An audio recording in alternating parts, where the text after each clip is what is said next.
अस्सलामुअलैकुम वरहमतुल्लाहि वबरकातुह।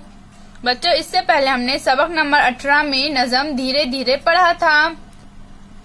बच्चों, मैं आज आपको इस नज़म के मशक़ी सवालों के जवाब बताऊंगी। आप इन सवालात और जवाबात को अपनी कॉपी में लिखिए और इन्हें याद कीजिए। तो चलिए हम शुरू करते हैं। हमारा पहला सवाल है, एक जुमले में जवाब लिखो। यहाँ पर नीचे बच्चों हमें कुछ सवाल दिए गए हैं, हमें इनके जवाब एक जुमले में लिखना है। नंबर 1, नज़म में किस वक्त का जिक्र है? जवाब, नज़म में शाम के वक्त का जिक्र है। नंबर 2, चांद कैसा दिखाई दे रहा है? इसका जवाब है बच्चों, जवाब, चांद खोया खोया दिखाई दे रहा है।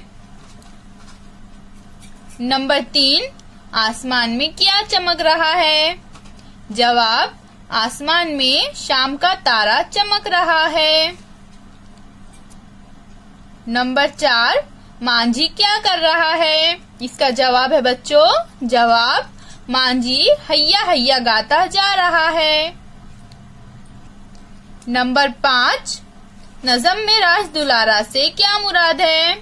जवाब, नज़म में राज दुलारा से मुराद बेटा है। अब हमारा अगला सवाल है बच्चों, नीचे दिए हुए हर लफ्ज के सामने कोई दूसरा लफ्ज जोड़कर नया लफ्ज बनाओ। मिसाल, आर जमा पार मसावी है आर पार, यानी आर और पार ये दो लफ्जों को मिलाकर कौन सा नया लफ्ज बना है? आर पार। इसी तरह से बच्चों यहाँ पर हमें ये कुछ लफ्ज दिए गए हैं, हमें इनके साथ भी दूसरे नए लफ्ज जोड़कर एक नया लफ्ज बनाना है। जैसे हमारा पहला लफ्ज है काम, काम जमा, हमने इसमें क्या मिलाया बच्चों? दूसरा लफ्ज काज, तो एक नया लफ्ज कौन सा बना? काम काज।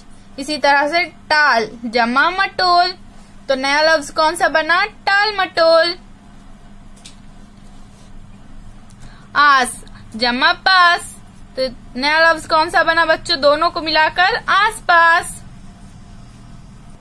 अब हमारा अगला लफ्ज है झट।